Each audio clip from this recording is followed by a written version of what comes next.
materi ini lagi. Sebelumnya gimana? Saya nggak dapat RPS, yang belum dapat RPS-nya soalnya. Iya, Kan mungkin Ibu. bisa bantu. Iya, izin menjawab. Untuk RPS-nya atau saya kirimkan dulu ke Ibu ya, Bu? Enggak, dikasih tahu aja. Bu Nur Akhirda kan udah ngasih RJP. Ini seharusnya memang, ya kok saya dapat lagi gitu loh. Maksudnya gimana? Izin menjawab, Ibu. Untuk Bu Nur itu materinya bantuan dasar hidup, Bu. BLS.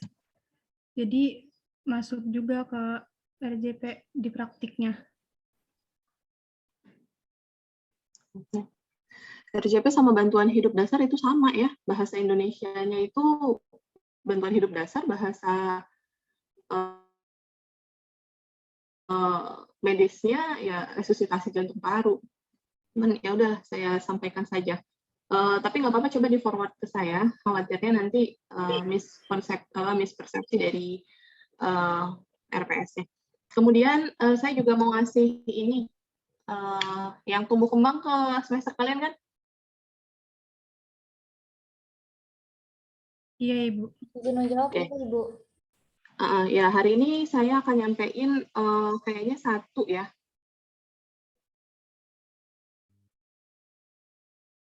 Satu materi kan ada fetal sama yang child development.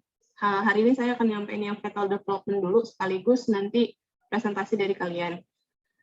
Dari yang materi yang sudah saya sampaikan. Kalau waktunya cukup, kita habiskan semuanya, tapi kalau misalkan ternyata memang belum cukup, kita selesaikan nanti di pertemuan berikutnya. Oke. Kita ke gawat daruratan dulu ya.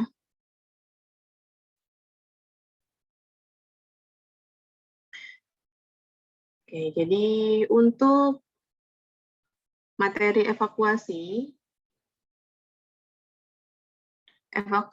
di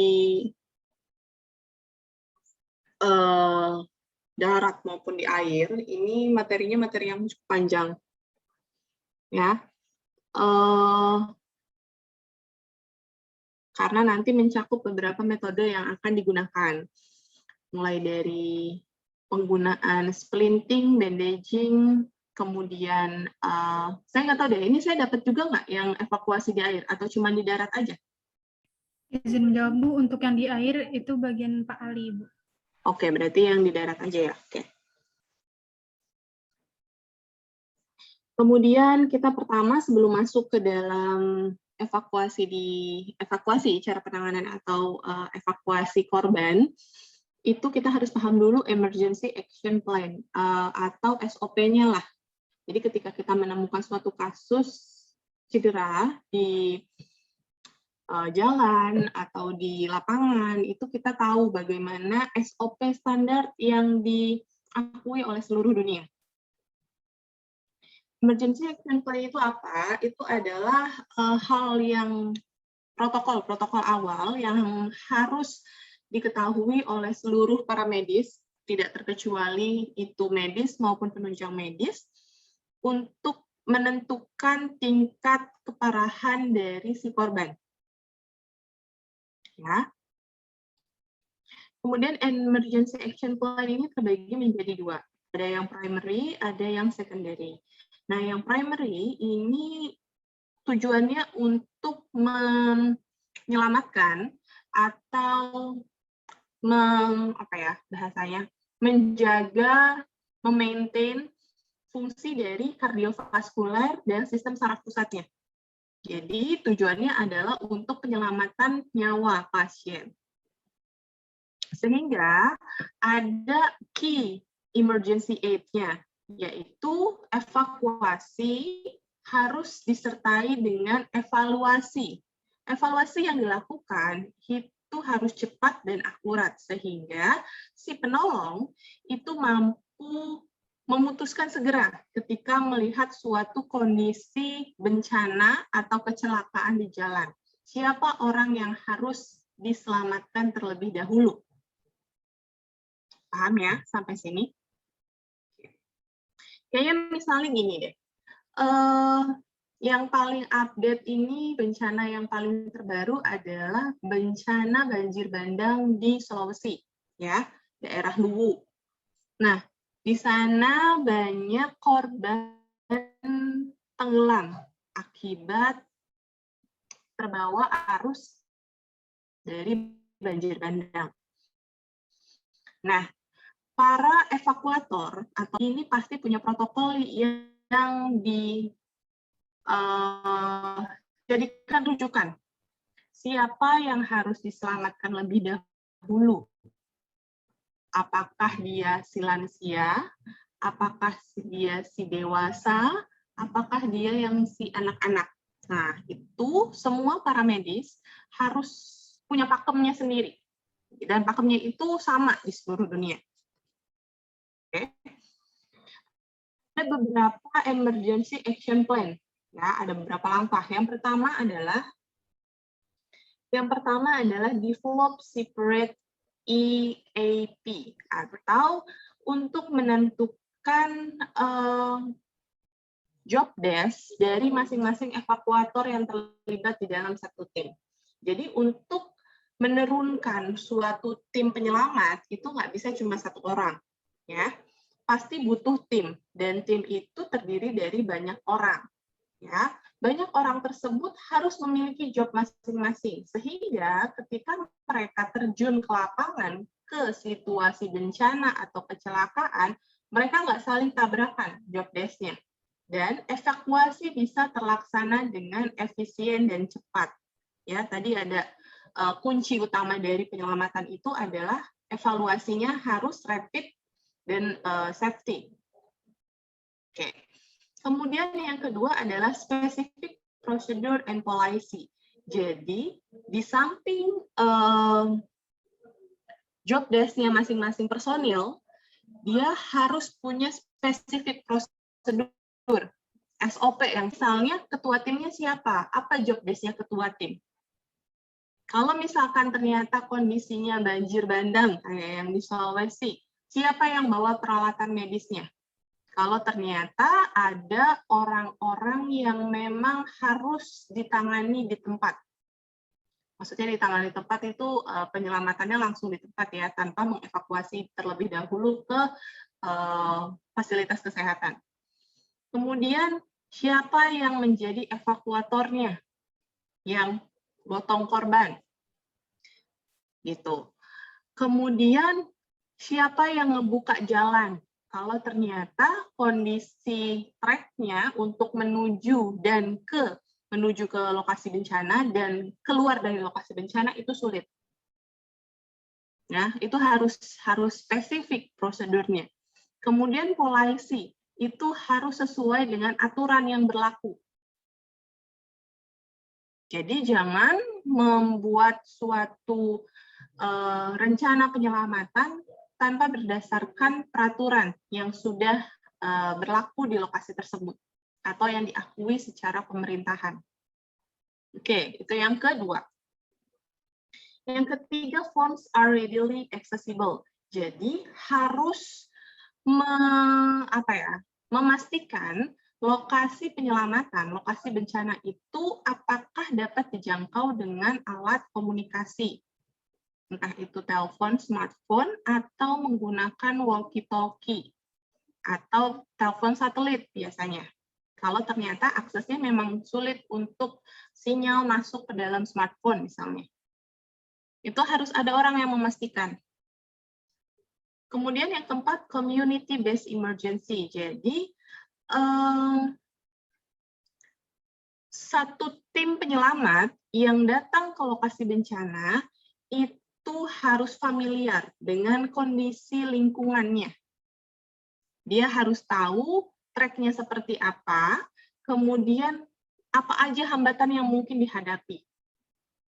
Misal kayak kondisi yang paling parah apa ya? Tsunami waktu itu pernah di Aceh. Ya, hancur lebur kan semuanya sampai peta daerah, peta lokasinya itu berubah. Siapa yang tahu kondisi tersebut? Supaya tim evakuasi, tujuannya kan untuk menyelamatkan. Jangan sampai nanti karena dia tidak tahu tentang lokasinya, dia menjadi orang yang harus diselamatkan. Gitu. Oke. beberapa hal yang harus yang dapat disimpulkan dari keempat emergency action plan yang pertama ini, yaitu yang pertama adalah type of emergency-nya. Emergency-nya masuk yang kemana? Kan kemarin kita udah bahas ya, ada beragam macam situasi kegawat daruratan. Kemudian suspek injury-nya. Kira-kira injury-nya yang dihadapi oleh si korban ini apa? Yang ketiga adalah kondisi ketika korban ditemukan. Sehingga kita tahu penanganan berikutnya akan seperti apa dan bagaimana. Selanjutnya, apakah korban membutuhkan suatu alat bantu? Entah dia butuh kolar, entah dia butuh alat bantu jalan, atau dia butuh evakuasi segera ke fasilitas kesehatan untuk mendapatkan penanganan yang lebih optimal. Kemudian location of phone being used, maksudnya adalah terlokalisirnya lokasi para tim penyelamat. Sehingga dapat diketahui lokasi tepat terjadinya suatu kecelakaan atau bencana. Yang kelima adalah make sure to get or padlocks. Ini yang saya maksud adalah jalannya, akses jalannya untuk mencapai si lokasi kejadian sampai si tim penyelamat bisa keluar dari tempat tersebut. Nah, untuk bisa mendapatkan atau menjalankan semua prosedur tadi, butuh suatu emergency plan. Jadi ada briefing nih untuk seluruh tim penyelamat, tim penolong yang akan melakukan evakuasi, ya, untuk memastikan bahwa prosedur di lapangan nanti benar-benar efisien dan cepat. Gitu. Oke, kalau misalnya ternyata bukan kecelakaan deh. Ada dua tipikal bencana ya, bencana yang sudah terjadi sama bencana yang masih dan akan sedang terjadi. Ya, misalnya bencana yang sudah terjadi ya kayak misalnya tsunami, gitu kan? Tsunami udah selesai nih, ya. Kita udah selesai kondisinya akan seperti itu. Ya, kemungkinan akan terjadinya tsunami setelah tsunami besar akan sangat kecil. Mungkin yang akan masih terus berlanjut adalah gempanya. Bila tsunami-nya itu akibat dari gempa tektonik misalnya. Tapi kalau misalkan bencana yang masih dan sedang terjadi kayak misalnya kebakaran. Ya, kadang para tim penyelamat datang ke lokasi bencana itu kebakaran masih terjadi. Jadi dibutuhkan emergency plan yang secepat mungkin, seefisien mungkin, dan sesegera mungkin. Gitu. Kemudian yang ketujuh, assign someone to accompany. Jadi ketika tim penyelamat sudah selesai membawa korban ke fasilitas, bukan fasilitas ya, lokasi meeting point untuk mengevakuasi korban ke rujukan rumah sakit rujukan, ya, itu harus ada seseorang yang mendampingi dari si tim penyelamat yang mengetahui riwayatnya. Maksud riwayatnya adalah di mana korban ditemukan, di mana kondisinya waktu ditemukan, dan sampai korban apa aja yang udah ditangani oleh si tim penyelamat, sampai akhirnya dia bisa sampai ke meeting point tersebut. Gitu. Nah, yang terakhir, ini sebenarnya adalah hal yang harus dibawa sama si korban. Carry contact information. Jadi, di Indonesia sendiri, ini masih sangat jarang ditemui. Ya, dan masih sangat jarang teredukasi dengan baik untuk seluruh warga negaranya.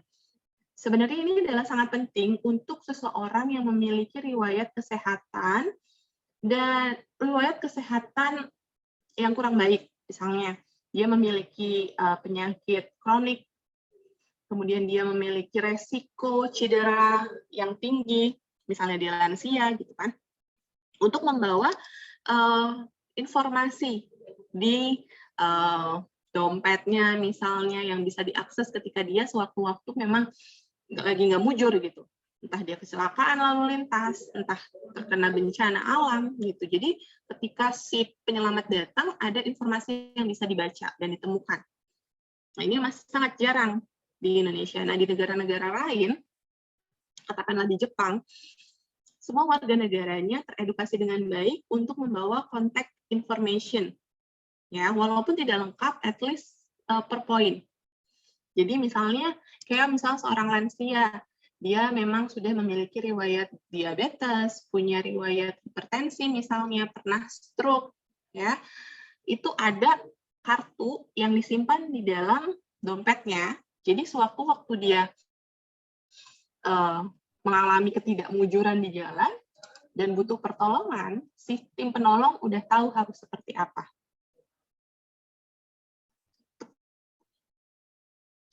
Makanya di sini consent form should be available when traveling. Jadi harus dibawa sebenarnya ketika tiap kali meninggalkan rumah. Traveling itu meninggalkan rumah jadinya. Oke.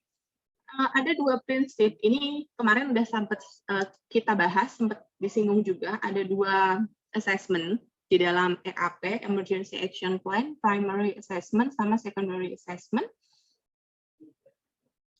Kemudian kalau primary ini untuk penyelamatan nyawa, kalau yang secondary ini adalah ketika seseorang dinyatakan masih hidup, adakah bahaya lain yang mengancamnya? Gitu. Misalnya seorang kecelakaan lalu lintas, ya, pesepeda motor ditabrak oleh truk misalnya, ya, karena kelalaian supir truknya ngantuk misalnya jadi nerobos lampu merah, ternyata ada sepeda motor yang ketabrak. Oke. Setelah dicek ternyata dia hidup. Berarti primary assessment-nya sudah terlewati kan. Secondary assessment-nya mungkin dia mengalami perdarahan, faktur yang akhirnya bisa mengancam hidupnya. Nah, itu yang membedakan ya, yang mana primary assessment, yang mana secondary assessment. Secondary assessment disebut juga secondary survey. Ada beberapa hal yang harus diperiksa. Yang pertama adalah vital sign, tanda-tanda vital. Yang kemudian yang kedua adalah musculoskeletal assessment. Vital sign yang harus diperiksa ada beberapa hal, mulai dari level kesadaran sampai dengan respon yang tidak abnormal dari sistem sarafnya. Sedangkan untuk musculoskeletal assessment ini mulai dari keputusan untuk melakukan assessment sampai akhirnya pertolongan segera apa yang bisa dilakukan. Misalnya ternyata fraktur terbuka, ya berarti kita harus membersihkan dulu areanya, at least disiram dengan NaCl, kemudian dilakukan splinting atau bandaging. Kemudian langsung di-refer ke rumah sakit terdekat. Oke, ini nanti bisa dibaca ya, untuk tanda-tanda vital seperti apa. Oke, kita sekarang masuk ke evakuasi. Evakuasi sendiri itu adalah suatu upaya memindahkan korban ke pusat pelayanan kesehatan atau tempat rujukan untuk korban mendapat perawatan lebih lanjut. Ya, syarat korban dievakuasi itu apa?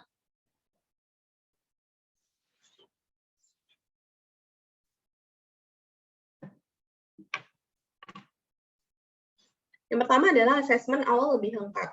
Ya, asesmen awal harus lengkap dulu. Kemudian tanda-tanda vitalnya stabil dan dalam batas normal. Ya, perdarahannya sudah teratasi, patah tulangnya tertangani, tidak ada cedera tulang belakang, dan rute tidak membahayakan. Kemudian hal penting bagi penolong saat memindahkan dan mengangkut korban. Oke. Harus diperhatikan adalah yang pertama hambatannya. Apa aja hambatan yang mungkin dihadapi ketika proses pemindahan? Kendali evakuasi dari siapa? Kemudian para penolong harus menjaga keseimbangannya, jangan sampai akhirnya dua-duanya yang jadi korban. Kemudian ada rencana evakuasi, teknik evakuasi, dan yang terakhir adalah koordinasi dan komunikasi tim. Itu juga penting. Ada beragam teknik evakuasi tergantung dari korban yang ditemui. Yang pertama ada dengan cara, ini ada berapa 6 ya? Berdiri dengan, oke, ini langsung aja nanti. Ini protokolnya, protokol apa ya?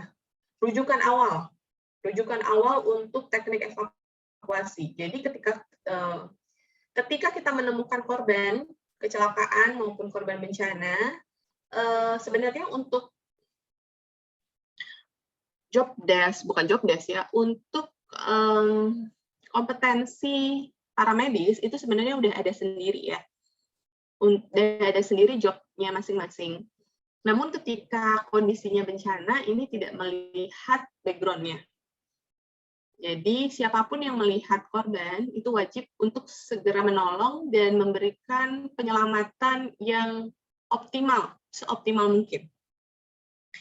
Pun halnya ketika seseorang atau si korban ini membutuhkan evakuasi, maka yang perlu kita perhatikan adalah si penolong itu harus memiliki kuda-kuda yang kuat. Ya, makanya ini dibilangnya berdiri dua kaki sedikit renggang. Kuda-kudanya kuat. Bosnya, base of support-nya harus kuat untuk bisa melakukan evakuasi. Dan yakin. Kalau nggak yakin, nggak usah dievakuasi. Ya, kalau ternyata ada, misalnya kalian yang mahasiswi yang perempuan ngelihat ada bapak-bapak, ternyata badannya besar, ternyata butuh evakuasi. Kalau kalian sendiri, lebih baik nggak usah. Cari pertolongan dulu, baru habis itu melakukan evakuasi. Di sini makanya yang pertama adalah pondasinya harus kuat, base of support-nya harus kuat. Kemudian tumpuan paha untuk OP ini masih masuk ke base of support-nya masih harus kuat. Kemudian ketika akan melakukan evakuasi dan korban akan kita angkat serapat mungkin dengan tubuh. Jadi ketika mau mengangkat korban, maka lakukan serapat mungkin dengan tubuh. Lakukan dengan gerakan yang serentak, kurangi jarak atau tinggi yang harus dilalui korban. Yang terakhir adalah proper body mechanic. Jangan sampai lagi-lagi penolong yang harus ditolong. Oke, kemudian kapan evakuasi darurat dilakukan? Yang pertama adalah bahaya langsung terhadap korban. Misalnya adanya kebakaran, makanya kan bencana yang masih akan terus terjadi. Ini yang saya bilang ada kebakaran, misalnya ada bahaya ledakan, bangunan nggak stabil, misalnya akibat karena gempa, akhirnya gedungnya tinggi, korban yang terperangkap di lantai atas atau korban yang terperangkap di lantai bawah, itu masih akan cenderung mengalami resiko cedera. Maka harus segera dievakuasi keluar. Mobil yang terbalik, kerusuhan, ya, kemudian dekat dengan material berbahaya, misalnya ledakan kompor, kemudian tumpahan minyak atau cuaca ekstrim badai yang beberapa hari belakangan ini kadang sering di kita, mungkin di daerah Depok yang sering ya, badai ekstrim yang beberapa kali terjadi. Kemudian tindakan penyelamatan nyawa dan memperoleh jalan masuk atau jalan untuk evakuasi. Oke, yang kita masuk ke evakuasi di darat. Ada beragam jenis evakuasi dan teknik evakuasi untuk korban yang korban bencana di darat. Ya, ketika melakukan evakuasi pastikan dulu apakah korbannya sadar. Kalau misalkan nggak sadar, maka lakukan RJP terlebih dahulu. Ya, kalau ternyata RJP sudah ditangani dan si korban sudah bisa bernafas, maka cek juga apakah korban mengalami cedera kepala, cedera spinal, apakah korban, kenapa butuh dicek untuk mengetahui alat bantu apa yang harus dipasang di korban. Jadi ketika mengecek kesadaran dan si pasien ini masih butuh RJP atau enggak, itu sekalian cek cedera muskuloskeletal yang mengancam jiwa. Oke, setelah semuanya dijalankan, RJP sudah, cederanya sudah dicek, gitu kan, maka ketika ingin melakukan evakuasi bisa dilakukan segera. Evakuasi di sini dilihat berdasarkan jumlah penolong. Ya, Yang pertama ada evakuasi satu penolong. Bisa dengan metodenya menarik, mengangkat menopang. Kalau dua penolong bisa langsung diangkat, 3 penolong juga bisa, atau menggunakan spine board. Oke, ini dia. Evakuasi oleh satu penolong. Yang pertama tekniknya menarik. Jadi digunakan untuk memindahkan korban dalam jarak dekat. Jadi pastikan permukaan tanah cukup rata dulu nih. Jangan nanti ternyata di bawahnya itu ada runtuhan-runtuhan bangunan, tapi kalian masih memaksa untuk melakukan teknik tersebut. Ya, caranya gimana? Ini pada sisi kiri atas layar kalian. Jadi kedua tangannya si penolong ini disisipkan, dimasukkan ke area skapulanya si korban. Kemudian digenggam. Genggamnya nggak ditarik begini ya, tapi begini. Ya, kita cubit ke mejanya. Caranya begini. Bukan diginiin ya. Karena kalau begini, ini kekuatannya cuma ada di jempol. Nah, kalau begini, ini lebih rata ke lengan. Baru tarik bagian punggung belakang. Atau, bila ternyata kalian kesulitan untuk teknik ini, langsung raih ketiaknya, aksilanya, pegang, tarik ke atas. Ya. Nah, ini kan mau nggak mau, si penolong mundur. Makanya diatur dulu nih, dilihat dulu apakah alur atau rute evakuasinya aman nggak buat penolong ketika menarik si korban. Kalau misalkan nggak bisa, bisa dengan narik selimut. Kalau ada selimut, ya, jadi diselipkan dulu selimut di bawah badannya si korban. Baru habis gitu yang ditarik adalah selimutnya. Atau diusung. Jadi kita di atas si korban. Kedua tangan korban dikaitkan di leher si penolong. Kalau ternyata korbannya lemes dan nggak sadar, biasanya kan dilepas ya pegangannya. Itu bisa diikat dengan apapun yang ada di sana. Baru kemudian diusung. Tapi harus diperhatikan ketika melakukan kondisi ini. Kepala korban nggak boleh hiperekstensi. Ya, nggak boleh ke belakang gini.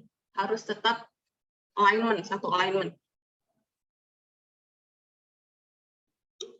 Ya, ini agak sulit sih. Kalau yang direkomendasikan untuk semua, mungkin kalau yang laki-laki bisa, tapi kalau yang perempuan yang paling enak adalah ini.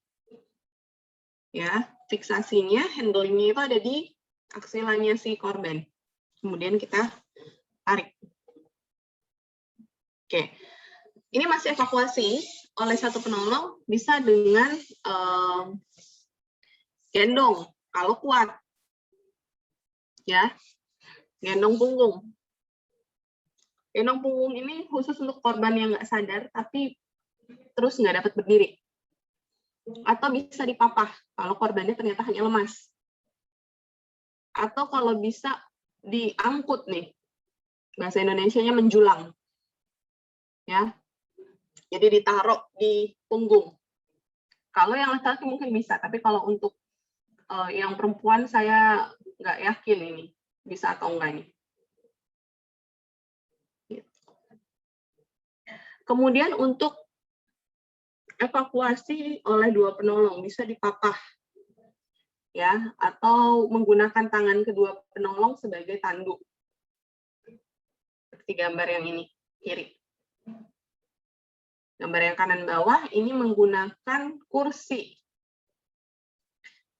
Ya, kenapa harus kursi? Kenapa kok nggak langsung diambil aja? Ya, misalnya diusung depan belakang, tapi nggak perlu pakai ini. Tujuannya adalah untuk menjaga si area batang tubuhnya, ya, agar terfiksasi dengan baik.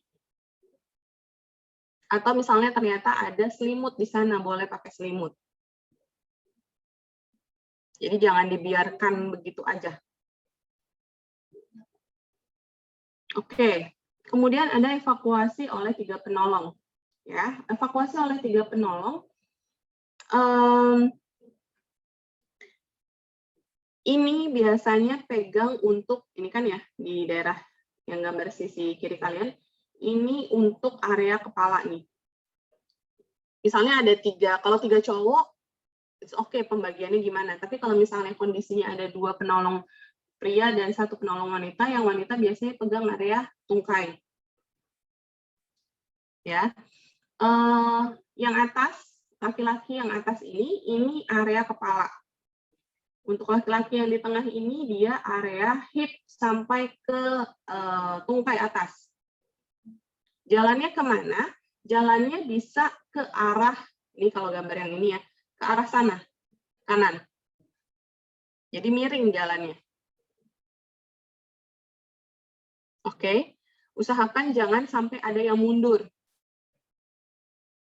Jangan sampai ketika melakukan evakuasi dengan penolong yang banyak, salah satu penolong untuk evakuasinya malah harus mundur.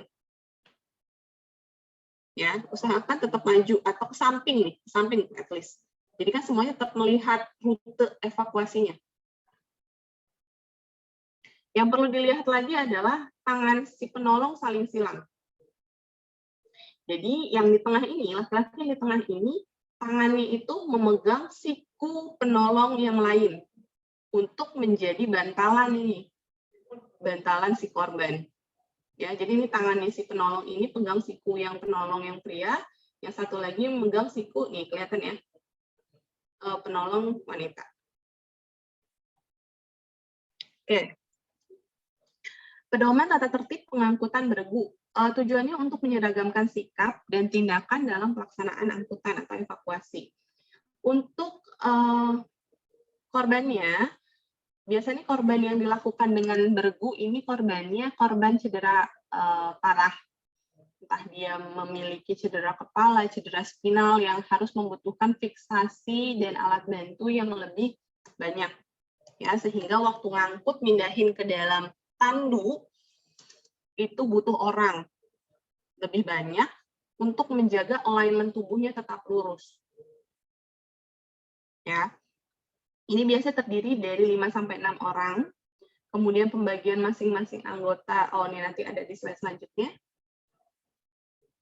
Korban diangkut berbaring di atas tanduk, saat berjalan langkah penolong harus sama dan ritmis. Oke, pembagiannya seperti ini. Ini hanya contoh ya. Misal ketua regu. Ketua regu ini dia yang memberi komando dan mengatur pembagian tugas dan dia juga yang melakukan RJP. Ini yang tadi saya bilang di emergency action plan yang di awal, bahwa spesifik prosedur itu harus dilakukan sehingga nggak ada bentrokan. Dan si penolong ketika melihat korban nggak saling teriak-teriak, misalnya, ini orangnya nggak sadar nih, yang RJP siapa? Lo aja deh, lo aja, gitu kan. Malah sibuk nyuruh orang keburu meninggal nanti korbannya. Atau misalnya nyari, IED ada di mana? Misalnya defibrilator ada yang bawa siapa? Gitu. Itu kan kalau misalkan udah dibagi, ketika ketemu kondisinya, semua bisa melakukan jobnya masing-masing. Nggak langsung main teriak-teriak di lapangan. Ketua regu ini posisinya berhadapan dengan 3 anggota, tempatnya kanan belakang. Ya, nanti bisa dilihat. Kemudian wakil ketua regu ini juga lakukan RJP. Selain itu melakukan pengobatan dan pembalutan untuk upper body. Ya. Jadi ketua regu dan wakil ketua regu ini ada di area kepala, shoulder. Ya. Yang ketua regu di sisi kanan, wakil ketua regu di sisi kiri. Oke. Anggota 1 ini di lower body. Dia melakukan pembalutan dan pembidaian. Posisi mengangkatnya badan dan pinggul, kanan depan. Kemudian anggota 1 ini anggota 2 ini membantu anggota 1. Kalau dia di anggota 1 di sisi kanan, maka anggota 2 di sisi kiri. Anggota 3 dia yang membawa semua peralatan dan obat-obatan, kemudian bertindak sebagai pembuka dan penunjuk jalan. Ya, jadi obat-obatan apa yang diperlukan dikeluarkan, dikasih ke orang yang 4 tadi. Ya. Nah, dia itu sebagai logistik nggak melakukan evakuasi, tapi dia membuka jalan sama membawa bendera. Nah, anggota tambahan ini paling belakang. Ya, jadi korbannya itu, jadi ada si anggota ketiga paling depan ini berarti di sisi depan anggota 1 dan 2 ya. Di sisi depan anggota 1 dan 2. Nah, di sisi belakang itu ada anggota tambahan, misalnya butuh bawa tas obat-obatan yang lain, kemudian menggantikan anggota lain, dia sebagai bala bantuan. Kalau misalkan RJP misalnya, udah berapa siklus ternyata kesadarannya nggak kembali juga nih, dia harus siap melakukan itu. Jadi anggota tambahan ini intinya dia harus serba bisa juga. Bisa buka jalan, bisa bawa barang, bisa melakukan RJP, dan bisa melakukan pembidaian. Ya, dia berjalan paling akhir.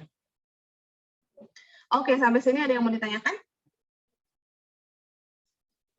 Sepertinya udah, sisanya full extraction.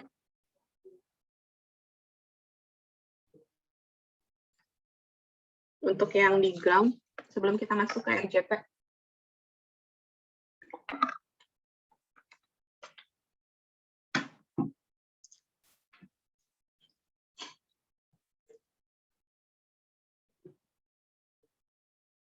Dia mau ditanyakan? Oke, kalau nggak ada, bentar.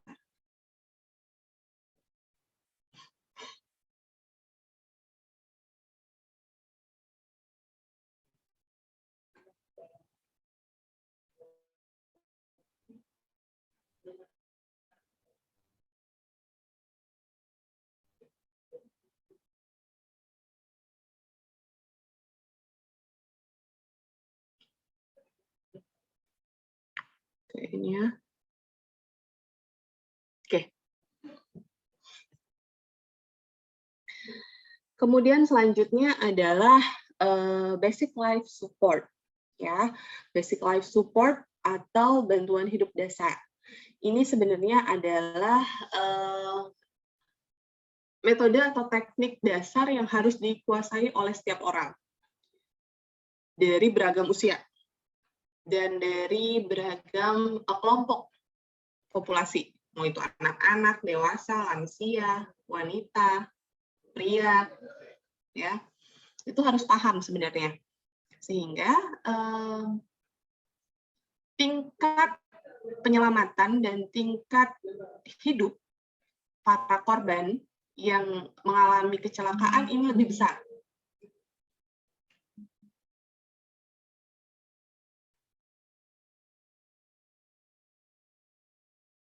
Oke, kita lanjut.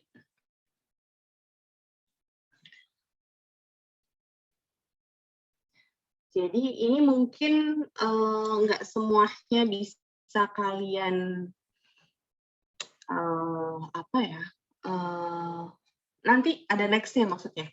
Jadi kalau misalkan secara dasar ini kan memang harus dipahami bantuan hidup dasarnya dulu. Cuman kan karena kalian udah paham nih, nanti ada sebenarnya ada lanjutannya. Jadi kalau kalian punya kesempatan untuk melakukan suatu apa ya, suatu course, ambillah course ACLS ya, Advanced Life Support. Oke, ini diatur oleh Perhimpunan American Heart Association, dari European Resuscitation Council juga ada, cuman nggak tahu kalau di Indonesia mungkin dari Perhimpunan Jantung Paru yang di Indonesia. Nah, ada dua sebenarnya yang harus kita pahami. dari rangkaian penyelamatan atau bantuan hidup dasar. Entah ini sudah disampaikan oleh Bu Nur atau belum. Jadi ada dua hal yang perlu diketahui. Ada untuk namanya HCA, ada satu lagi OHCA. HCA ini adalah prosedur yang dilakukan oleh dokter pelayanan primer yang menemukan korban kecelakaan dan membutuhkan bantuan hidup dasar. Nah, kalau kita sebagai penolong yang memang belum memiliki sertifikat, ya, untuk melakukan bantuan hidup dasar itu butuh sertifikatnya dulu dan diperbaharui setiap tahun harusnya. Supaya ketika kalian menemukan kecelakaan dan melakukan CPR itu terlegalisasi dengan betul. Tapi kalau nggak terlegalisasi, kita pakai konsepnya OHCA. Jadi ini adalah rangkaian prosedur untuk melakukan CPR, tapi untuk penolong yang tidak terlatih. Ya. Apa bedanya? Bedanya adalah pada kondisi referral sama pengawasan. Jadi kalau para dokter, tenaga medis yang memang sudah memiliki legalitas lah ya, entah itu tenaga medis itu kan dokter, perawat ya yang berhubungan langsung dengan si pasien. Nah, kalau misalkan tim dari fisioterapis itu kan penunjang medis sebenarnya. Nah, kalau yang dari dokter pelayanan primer ini melakukan pengawasan dan pencegahan ketika melakukan atau bukan melakukan, menemukan suatu kondisi yang membutuhkan CPR. Ya. Kemudian dilakukan pengenalan dan pengaktifkan sistem tanggap darurat. Oke.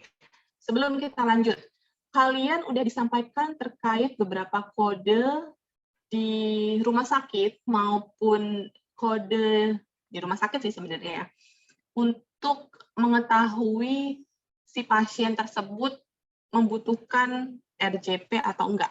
Ada yang tahu kodenya kode apa? Menjawab Ibu, kode blue, Bu. Oke, kode blue. Tadi siapa yang jawab namanya? Fajariana, Ibu. Oke, kode blue. Untuk kondisi yang membutuhkan RJP atau bantuan hidup dasar di rumah sakit, itu seluruh dunia menggunakan suatu simbol atau parafrase code blue.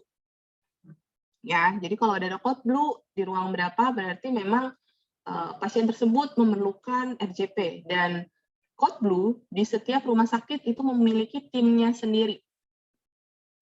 Ya, timnya itu terdiri dari dokter spesialis, dokter dokter umum, kemudian perawat ICU sama perawat ruang rawat biasa.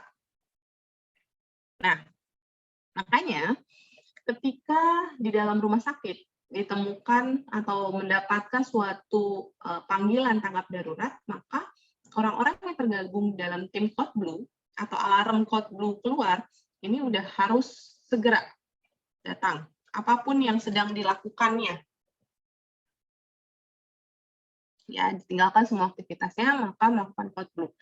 Kemudian setelah mengaktifkan sistem, dilakukan CPR. Kalau CPR-nya sudah selesai, untuk stimulusnya bisa menggunakan defibrilasi dan kemudian melanjutkan bantuan hidup sesuai dengan perawatan pasca serangan jantung. Oke. Tapi bila yang melakukannya adalah penolong tidak terlatih ya atau tidak memiliki legalitas, belum tersertifikasi lah katakanlah, maka awalnya bukan dari pengawasan dan pencegahan, tapi dari pengenalan. Pengenalan dengan apa? Dengan protokol DRS ABCD. Ya. Kemudian melakukan CPR, boleh melakukan defibrilasi, tapi habis itu dirujuk ke fasilitas kesehatan lebih lanjut untuk mendapatkan perawatan yang lebih optimal. baru nanti dilakukan oleh tim medis di sana untuk mendapatkan perawatan lebih optimal. Gitu ya. Jadi nanti kalau misalkan ditanya, langkahnya sama-sama ada 5. Tapi yang membedakan apa? Komponennya. Apa komponennya tadi ya? Kalau keluar di dalam konteks. Oke. Nah, konsep resusitasi jantung, paru, dan otak dewasa harus melihat kondisi keamanan 3 hal. Yang pertama, kondisi aman dari penolong, lingkungan, dan pasien. Cek responnya. Ini AFPU ada di slide evakuasi tadi. Apa aja AFPU itu? Ya. Kemudian melakukan panggilan bantuan atau mengaktifkan sistem gawat darurat kalau di rumah sakit. Kalau panggil bantuan, kalau di Indonesia 112. Ya. Kalau aktifkan sistem gawat darurat di rumah sakit, ini biasanya ada tombol untuk code blue. Setelah itu dilakukan mulai protokol DRS ABCD. Ya, apakah dia ada henti nafas dan henti jantung? Atau dia hanya henti nafas aja? Kalau henti jantung pasti udah henti nafas ya. Jadi dia dilihat dulu nafasnya berhenti apa enggak. Oh, nafasnya masih ada. Boleh kita coba respon nyerinya. Mungkin dia cuman pingsan. Tapi kalau udah henti jantung, maka lakukan RCP. Kemudian dilihat lagi, kalau ternyata dia masih bernafas, nafasnya normal apa enggak, ada denyut apa enggak. Oh, ternyata nafasnya enggak normal nih, tapi ada denyut. Gitu. Kemudian lakukan RCP ini ya, ketika ada henti nafas dan henti jantung. Maksudnya enggak ada. Jadi ketika di raba, atau kita periksa tiupan nafas dari hidungnya itu nggak keluar udaranya, busa nafasnya nggak ada, kemudian kita raba di daerah apex jantungnya, itu ternyata nggak teraba juga, atau kita cek di karotid, arteri karotidnya, itu juga nggak teraba denyutnya, maka lakukan CPR atau RCP.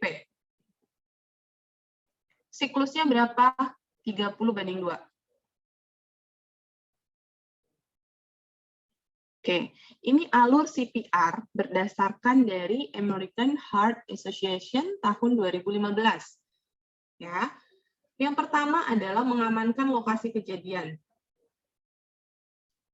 Lokasi sudah aman, maka lihat korban tidak menunjukkan reaksi. Dipanggil namanya, nggak ada responnya. Dicubit ketiaknya, nggak ada responnya.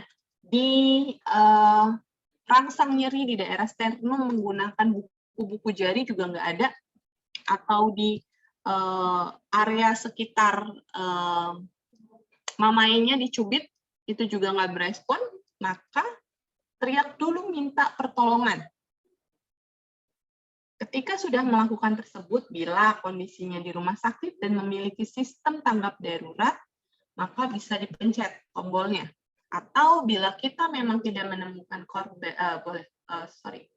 pertolongan, telepon dulu, ya, panggilan bantuan 112 misalnya. Kemudian kalau di daerah sana, di lokasi terjadinya atau ditemukannya korban ada AED, ambil AED. Misalnya di bandara, kan udah ada tuh, di bandara, setiap bandara sekarang udah ada. Di stasiun saya kurang tahu deh, ada atau enggak. Tapi kayak di stasiun-stasiun besar, kayak misalnya Gambir, sepertinya sudah ada. Atau minta orang untuk mengambil peralatan AED. Sambil meminta dan melakukan hal tersebut, si penolong sambil memperhatikan nafasnya tadi. Nafasnya berhenti atau enggak. Atau tersengal. Terus periksa juga denyutnya, denyut jantungnya secara bersamaan. Apakah denyutnya benar-benar terasa dalam? Maksudnya beneran ya, atau dia enggak, karena khawatirnya kalau misalkan ternyata dia denyutnya enggak dalam itu lama ya, maksudnya jadi enggak baru-baru langsung balik ke denyut berikutnya, langsung berhenti ke, atau misalkan ternyata pas terus denyut berikutnya nggak teraba. Nah, itu aritmia, serangan jantung pasiennya. Ya, misalnya ada yang dalam, tiba-tiba yang berikutnya cepet, dalam lagi, nah itu aritmia tuh pasiennya.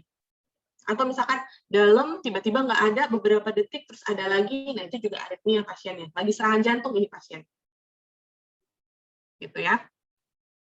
Kemudian pantau dulu hingga tenaga medis terlatih tiba.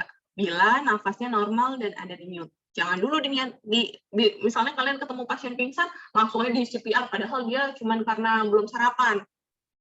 Ya, sesek itu nanti pasiennya pas di CPR. Gitu. Jadi ketika denyutnya ada, terus nafasnya juga normal. Denyutnya juga teraba dalam 10 detik kalian periksa. Tapi ketika kalian periksa ternyata nafasnya nggak normal tuh, tapi ada denyut. Nah, lihat dulu. Berikan CPR 1 nafas buatan setiap 5-6 detik. Atau sekitar 10-12 napas buatan per menit. Jadi dihembus aja dulu. Ya. Kemudian periksa denyut kurang lebih setiap 2 menit. Jika tidak ada denyut, mulai CPR. Jadi diberikan hembusan napas dulu nih, ditiup dulu, tanpa dilakukan pijatan. Pijatan jantung ya. Belum diresusitasi nih jantungnya nih. Ya. Terus cek 2 menit. Ini masih nafasnya nggak normal ya, tapi ada denyut nih. Kondisinya ada 3 ya tadi, nafasnya normal ada denyut, nafasnya tidak normal tapi ada denyut.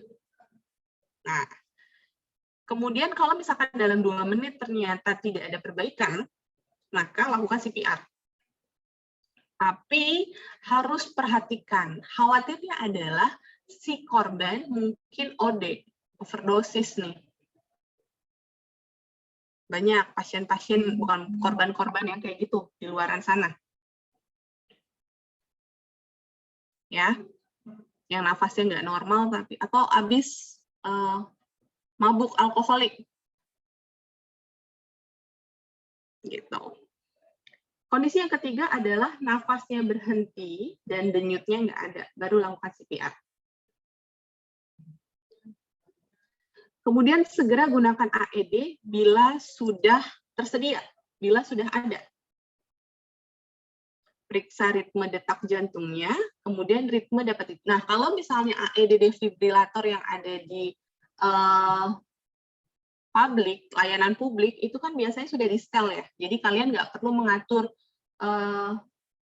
besaran joule-nya atau besaran stimulus dari rangsangan listriknya. Jadi kalian cukup tempel aja sesuai dengan panduan yang ada di box-nya. Jadi kalian nggak usah buka buku panduan yang ada di dalam AED-nya. Biasa di dalam kotaknya begitu dibuka itu udah ada stiker. Jadi harus di mana tuh ditempelnya AED, atau bahkan di elektrodanya itu udah ada. Ada 2 kan, yang kanan harus ditaruh di mana, yang kiri harus taruh di mana. Terus kalian tinggal pencet.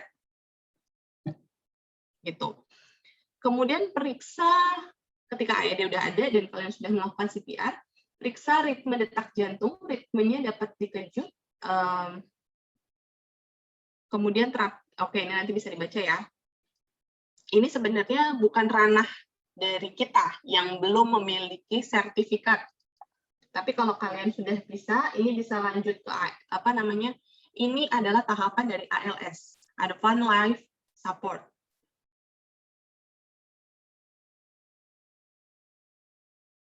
Oke, ini ya gambarannya, sama aja. Jadi yang pertama dipanggil dulu korbannya, kalau nggak nyaut, rangsang nyeri di daerah ketiaknya, aksilanya dicubit, daerah sekitar mamainya dicubit, kemudian rangsang nyerinya di sternum. Nggak ada respon, baru lakukan chin lift, ya, diangkat, dihiperekstensikan kepalanya, kemudian didengarkan ada nggak hembusannya, dirasakan hembusan nafasnya di sekitar area pipinya si penolong. Kemudian kita lihat sambil melihat ini ya, melihat pergerakan dari dadanya si korban, apakah dia naik turun atau enggak.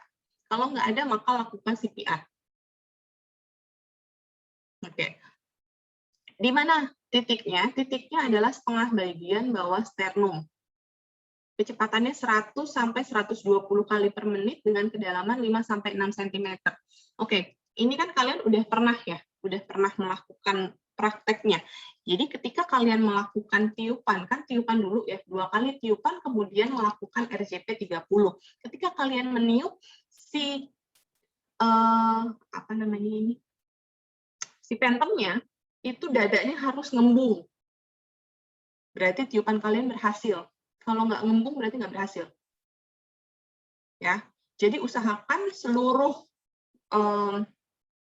mulutnya si penolong itu beneran masuk ke korban sehingga nggak ada udara yang keluar.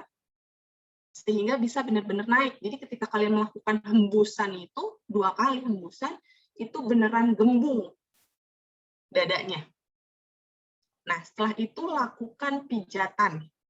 Dalamnya 5-6 cm, beneran sampai ketekan ini. Tujuannya, kenapa di daerah sini? Ini karena kalau di daerah kiri, ini kita sampai ke apeks jantungnya. Apeks jantung itu adalah, yang kita trigger adalah SA node. Jadi kalau kalian masih ingat ini, ilmu anatomi dari jantung, SA node itu adalah titik awal rangsangan listrik jantung dimulai untuk bisa mengkontraksikan otot jantung. Nah, itu adalah titik yang di-trigger untuk melakukan CPR. Apex-nya, si SA node-nya di situ. Ya. Dan harus ritmis. Jangan tiba-tiba kalian konsisten nih di 10 pijatan awal. Makin lama, makin kendor, makin nggak ada tenaganya. Salah itu. Ya, kalau untuk belajar harus konsisten dulu ya.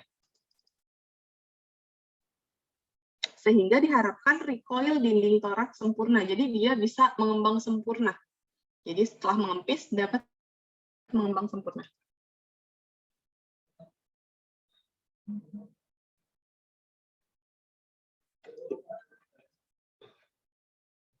Bentar ya.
Oke.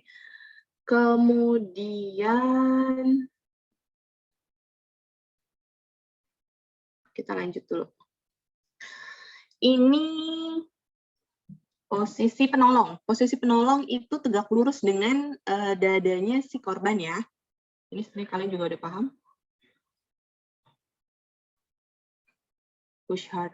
Oke, ventilasi, rasio kompresi sama ventilasinya ya. Ketika melakukan tiupan, kondisinya tidak fleksi, tapi di chin lift dulu nih, kepalanya si korban, supaya nggak ada hambatan jalan udara ketika melakukan ventilasi. Nah, kemudian pada kondisi seperti ini, pijatannya yang tangan dominan itu di bawah. Sorry, di atas. Tangan dominan itu di atas. Ya.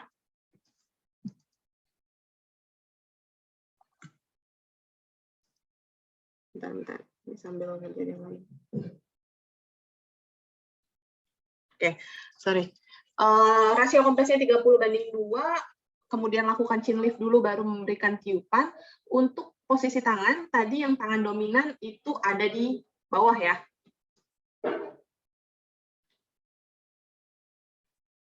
Oke, saya sih nggak ini. Kemudian setelah dilakukan CPR, dievaluasi dulu. Ada nggak perubahannya? Ya, perubahan pada nadi karotis ini sebenarnya awam atau non medik ya, tapi karena kita masih masuk ke dalam dan kita mengetahui anatomisnya, bisa dicek dulu nadi karotidnya itu ada di Newton atau enggak. Dilakukan setelah 2 menit CPR.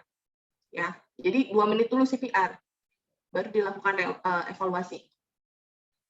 Ceknya selama 5-10 detik. Udah teraba atau belum denyutnya? Denyutnya ya.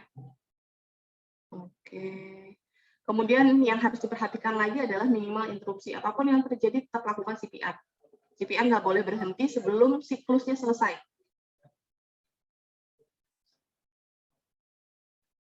Oke. Dah. Ini AED ini masuk ke dalam ALS ya. Advanced Life Support. Oke, sampai sini. Ada yang mau ditanyakan?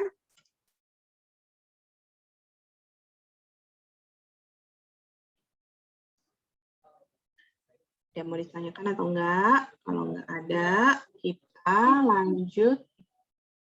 Kalau ada, silakan. Interupsi, Ibu, mohon izin bertanya. Perkenalkan, nama saya Askia Zahra. Mohon izin bertanya, Bu, kalau melakukan, mungkin agak keluar sedikit, kalau melakukan intubasi itu sebenarnya hanya boleh dilakukan kayak sama dokter atau perawat atau tenaga medis lain itu, atau orang awam juga boleh, Ibu? Oke, intubasi. Sebelum saya jawab, saya tanya dulu. Mbak Askia tadi ya, Mbak Askia tahu nggak intubasi itu apa sih? Yang untuk kayak membuka jalan nafas itu kan yang kayak dimasukin benang ke dalam, yang kayak dimasukin ada benang ke dalam rongga mulutnya gitu, Bu. Kayak buat membantu apa ya? Yang mana dulu? Persepsi kita salah nih. Bentar, Bu.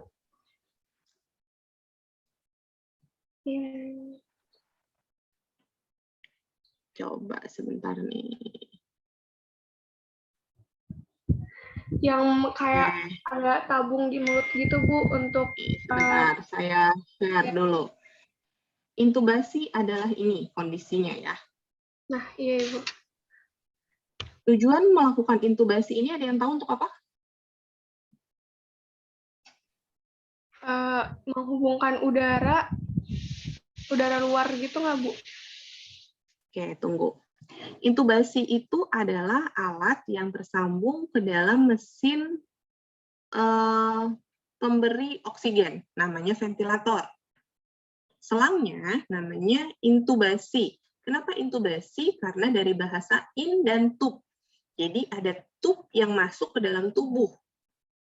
Ya, namanya intubasi. Nah, intubasi ini dimasukkan ke dalam rongga atau sistem pernafasan melewati trakea sampai ke area bronkus. Oke, itu dulu.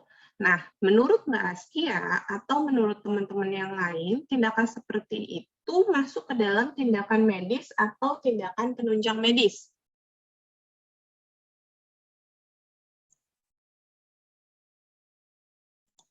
Izin menjawab, Bu, medis. Oke, betul. Intubasi adalah salah satu tindakan medis. Jadi seluruh komponen yang masuk ke dalam tim medis ini diperkenankan melakukan hal tersebut. Tapi yang tidak tergolong di dalam tim medis atau di kata lain masuk dalam tim penunjang medis tidak diperkenankan. Nah, kompetensi seorang fisioterapis itu tidak sampai ke sana. Kita boleh memberikan bukan intubasi tapi ya suction. Suctions itu untuk mengeluarkan sputum, tapi areanya juga nggak sampai dalam. Nah, beda halnya itu beda banget. Suction dengan intubasi itu beda banget. Intubasi untuk pertolongan memberikan volume oksigen kepada pasien yang memiliki saturasi oksigennya rendah di bawah 90%. Itu harus diintubasi karena dia tidak mampu menghirup oksigennya sendiri, jadi perlu bantuan dari ventilator. Nah, ketika dilakukan intubasi, kondisinya juga tidak dengan kesadaran penuh, harus dengan general anestesi. Jadi pasien tidak sadar ketika dilakukan intubasi. Kondisinya biasanya seperti apa? Ketika akan melakukan operasi misalnya. Ada yang pernah mengalami operasi besar di sini? Yang sampai dikasih inform consent oleh dokter anestesinya akan dilakukan intubasi. Ada nggak? Misalnya kecelakaan. Oke, jadi intubasi ini tidak dilakukan oleh tim penunjang medis, tapi dilakukan oleh tim medis. Kenapa? Karena areanya itu sampai ke area organ dalam. Bentar ya.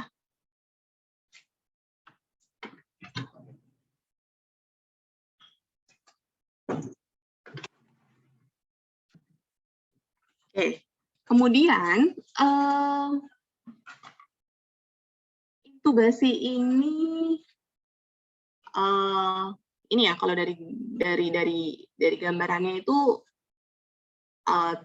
tubnya atau tabungnya itu sampai ke area bronkus ya, bukan bronkus sih, trakea ini, sampai ke area trakea gitu.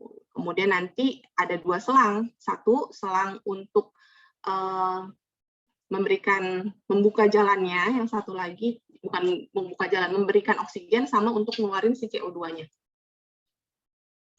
Gitu. Jadi bukan intubasi, tapi kalau suction, nah suction beda lagi. Suction itu kan untuk mengeluarkan sputum. Nah, fisio boleh melakukannya, tapi ranahnya kalau suction pada perawat itu biasanya kan sampai ke area faring. Nah, kalau fisio itu cuma sampai area hidung untuk mengeluarkan sputumnya, nggak sampai ke area masuk ke dalam, ini nggak boleh. Karena kita menyalahi kompetensi yang disepakati oleh dunia. Jadi gitu. Ya. Oke, ada lagi yang mau ditanyakan? Interupsi, Ibu. Izin bertanya, Ibu. Tadi kan yang evakuasi yang cara mengangkat dan sebagainya, Ibu. Itu kalau ada cedera servikal itu nggak bisa dipakai ya, Bu? Gimana, Mbak? Iya, yang tadi evakuasi dengan satu orang kan tadi ada yang menarik, mengangkat segala macam itu. Kalau ada cedera servikal itu nggak bisa pakai itu ya, Bu? Sebaiknya tidak dengan 1 orang. Jadi harus mencari pertolongan. Makanya dari konsep BHD, kalau sudah disampaikan, BHD itu tidak dilakukan oleh 1 orang, tapi dilakukan oleh banyak penolong. Tujuannya untuk apa? Karena ketika semakin banyak si penolong, maka yang bisa memberikan penanganan yang optimal itu bisa dibagi-bagi lebih merata. Gitu. Jadi kalau misalkan sendirian, karena kalau misalkan ada ditemukan cedera spinal, banyak hal yang harus dilakukan, mulai dari difiksasinya supaya tidak ada bergeser, kemudian cara evakuasinya itu kan juga harus diperhatikan. Gitu. Makanya di dalam tata laksana atau protapnya CPR, bukan CPR sih, BHD, itu ada call for help dulu di awal, sebelum melakukan protokol RJP.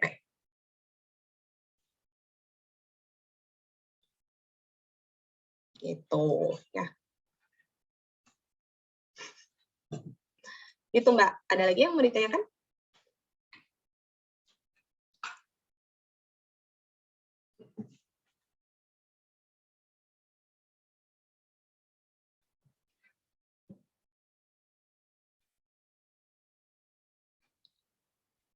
Silahkan bila ada lagi.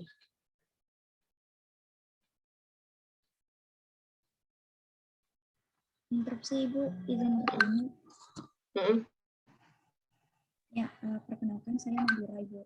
Tadi kan di PT yang Nadira lebih kencang suaranya. Oh, iya, ininya. Nggak kedengeran soalnya. apa sudah terdengar Bu? Ya, oke, silakan. Nah, ya tadi kan di PPT ada penjelasan yang cara menggendong itu ya Bu ya. Mm. Nah itu kan rata-rata gendong di punggung itu Bu. Tapi saya suka lihat juga gitu Bu, di film banyak yang angkatnya tuh langsung angkat gini Bu. Itu sebenarnya boleh apa enggak ya Bu? Gimana nih langsung di punggung Yang maksudnya? yang gini Bu, yang ngegendongnya tuh kayak langsung satu orang terus langsung diangkat gini gitu Bu, yang orangnya langsung gimana ya Bu jelasin gendongnya? Oh, di depan gendongnya. Iya, iya gitu Bu. Oke, Mbak Nadira.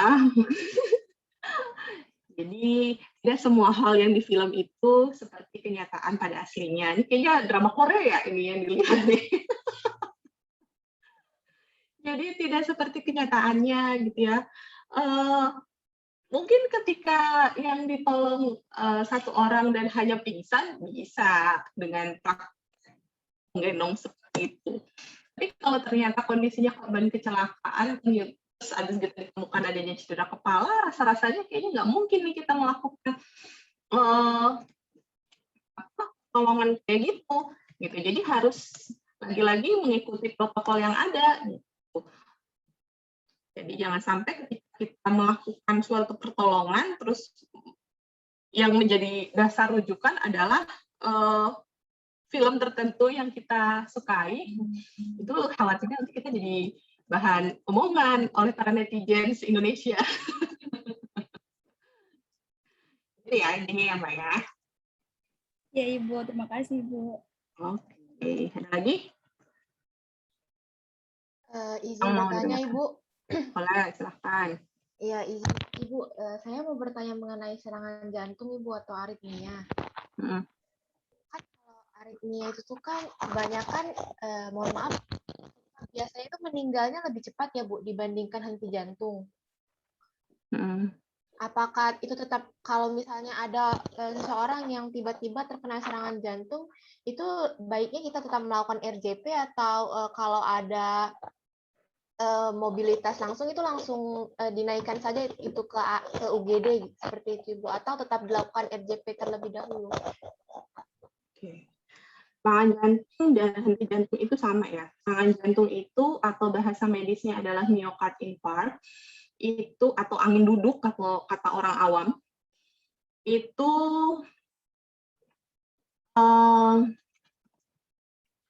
namanya adalah suatu kondisi ketika jantung tidak mampu lagi melakukan fungsinya. Bukan melakukan fungsinya sih, tidak mampu lagi menghantarkan rangsangan listriknya, stimulus listriknya. Oke. Yang pertama. Yang kedua adalah kita menemukan kondisi seperti itu, apa yang dapat kita lakukan? Yang kita lakukan adalah memberi pertolongan seperti apa yang sudah kita ketahui.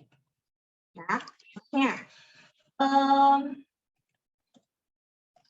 contohnya adalah ketika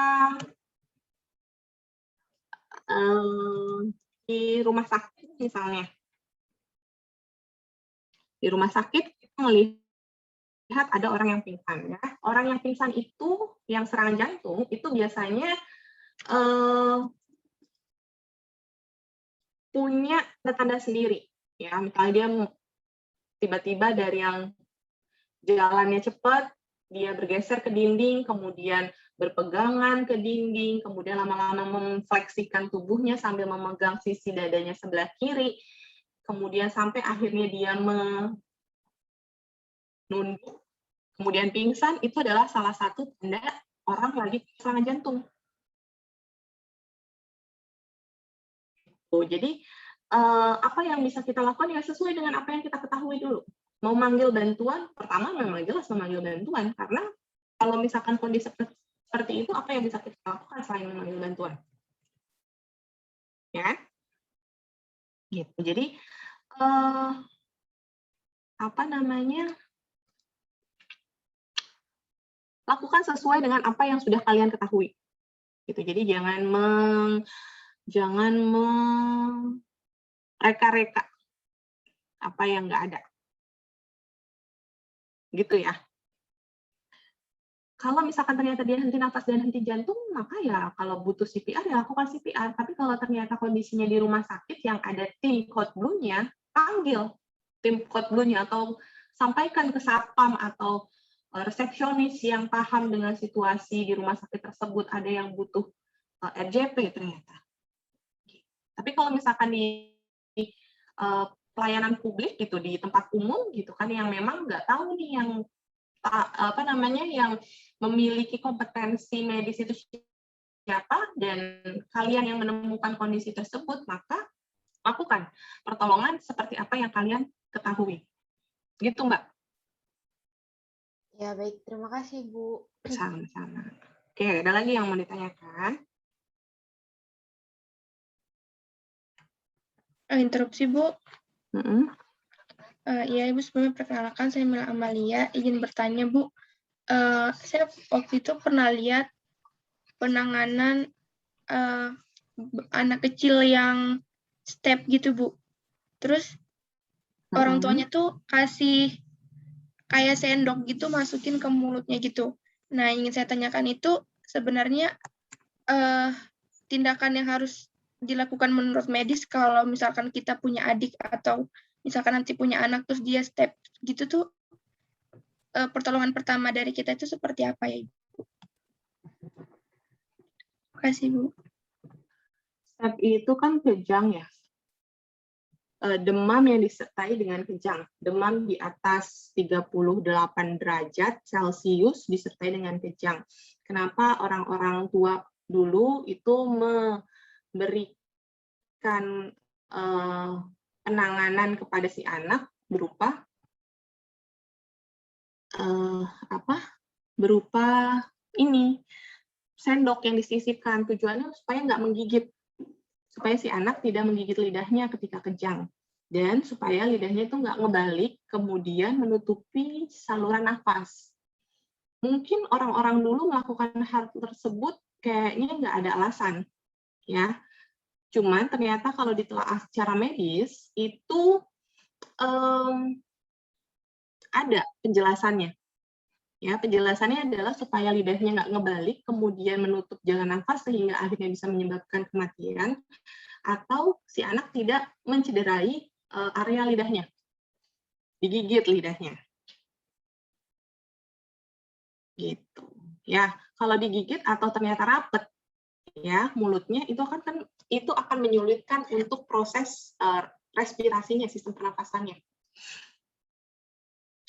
Itu sih intinya, Mbak Mila.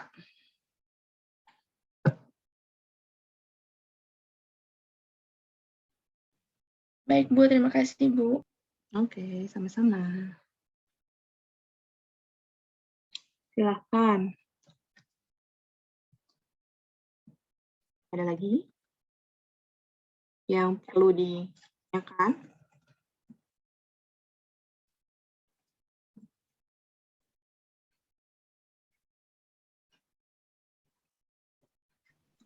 Ya, interupsi, Ibu. Apakah suara saya terdengar dengan jelas? Ya. Iya, Bu. Izin memperkenalkan diri, Bu. Nama saya Nabila Fintansari. Mohon izin bertanya mengenai ini, Bu, evakuasi saat lift berhenti atau jatuh gitu, Bu. Kan kadang kita juga harus nunggu petugas ya, Bu ya. Nah, itu bagaimana ya, Bu, cara kita untuk mengevakuasinya? Seperti itu, Bu. Kalau evakuasi itu memang, kalau kondisinya kayak gitu sepertinya gini deh, itu ranahnya udah bukan ke medis sebenarnya ya, itu lebih ke area teknikal. Ya, para medis itu ranahnya lebih ke bagaimana penanganan ada yang cedera, bukan penanganan ketika evakuasi. Itu ranahnya bukan ke penunjang medis, bukan ke para medis. Ya, tapi kalau misalkan ada cedera, nah, bagaimana cara mencegah terjadinya cedera ketika ada kecelakaan di gedung bertingkat dan membutuhkan suatu penanganan medis lebih lanjut. Mungkin itu lebih tepat pertanyaannya. Ya. Jadi caranya itu adalah dengan call for help tetap. Jadi tanya dulu, minta pertolongan, kemudian serahkan kepada yang memiliki teknik lebih baik. Tapi kalau misalkan ada cedera ketika jatuh liftnya, maka ketahui dulu cederanya apa. Ketika kalian mengetahui cederanya apa, maka lakukan protokol sesuai apa yang kalian ketahui. Entah harus di bandaging, entah harus di splinting, ya, entah perlu adanya di pengobatan, ya. Gitu. Jadi kalau ranahnya evakuasi pada kondisi tersebut, itu ranahnya bukan ke para medis, ya, beda halnya. Para medis itu ranahnya ke injury yang ada, gitu ya Mbak ya. Oke, silahkan lanjut. Lagi ada yang mau ditanyakan?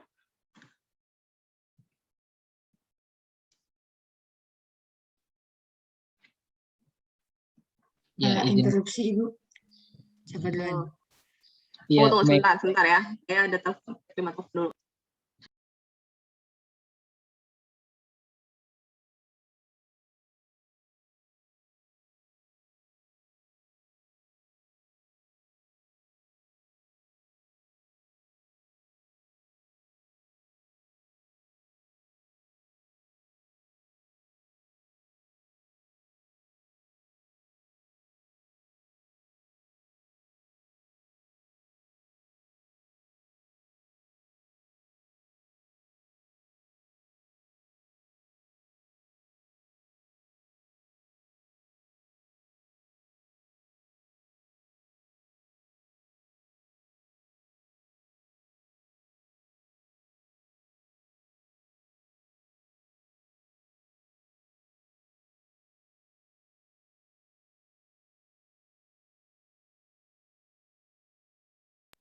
Oke, silahkan. Siapa dulu? Ya, interupsi Ibu, izin bertanya.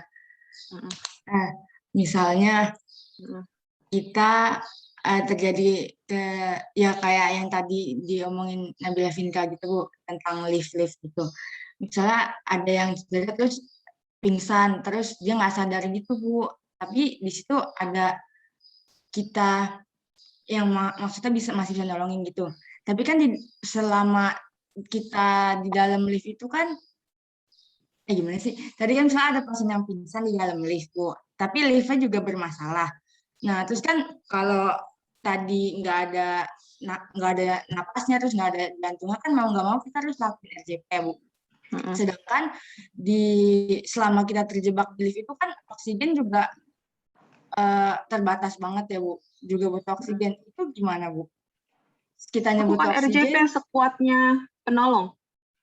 Udah dikasih tahu kan konsepnya? Berapa kali satu penolong bertanggung jawab untuk menyelesaikan siklus RJP? Izin menjawab, Ibu. 5 kali, Bu. 5 siklus, Bu. Iya, 5 siklus. Aku kan sebanyak 5 siklus. Kalau udah nggak kuat, ya udah. Kalau penolongnya jadi nggak bisa, tapi belum balik lagi, ya sudah tinggalkan. Oke, Bu. Oke, makasih, Bu. Ada lagi? Yang mau ditanyakan? Interupsi, Bu. Ya, perkenalkan nama saya Zaid, izin bertanya. Sebenarnya ketika kita melakukan napas buatan tanpa menggunakan alat manual resusitator itu ada bahayanya nggak sih, Bu? Karena kan kalau kita napas langsung dari mulut ke mulut kayak itu memberikan karbon dioksida yang banyak kan Bu ke korban. Apakah itu berbahaya sebenarnya? Tapi harus menggunakan alat manual resusitator. Terima kasih Bu. Sebenarnya itu nanti kalau kalian punya kesempatan untuk ikut BLS, itu ada alatnya. Jadi kayak ada tisu, lapisan tisu yang bisa dibawa kemana-mana untuk pemberian BHD. Gitu, ya. Jadi nggak langsung mouth to mouth. Atau bisa juga pakai gulungan kertas sebenarnya. Gitu. Tapi yang lebih efektif memang mouth to mouth, tapi pakai lapisan itu. Saya lupa namanya apa. Dulu waktu pernah ikut BLS, kondisinya seperti itu. Jadi bisa pakai apa itu? Bisa pakai mouth to mouth, pakai lapisan, dilapisin gitu. Jadi nggak langsung. Gitu, Mas. Iya Bu. Tapi Ibu izin kalau melihat dari mulut ke mulut kan berarti yang penolong ini kan memberi udara sisa kan, atau udara kotor dari tubuh dia ke korban. Nggak usah dipikirin. Oh, Ya, ketika kita memberikan pertolongan itu mau kotor mau bersih nggak usah dipikirin. Kalau kita lagi melakukan pijatan ternyata ada retak atau patah di daerah kostenya, nggak usah dipikirin. Yang penting itu pasien atau korban selamat.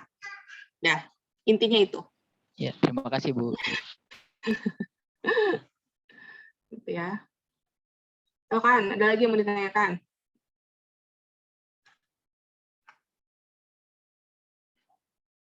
Oke, kalau nggak ada, kita lanjut ke tumbuh kembang. Siapkan dulu ininya, presentasinya. Untuk kelompok yang pertama ya, sambil saya telepon dulu. Silakan yang kelompok pertama ya, presentasi.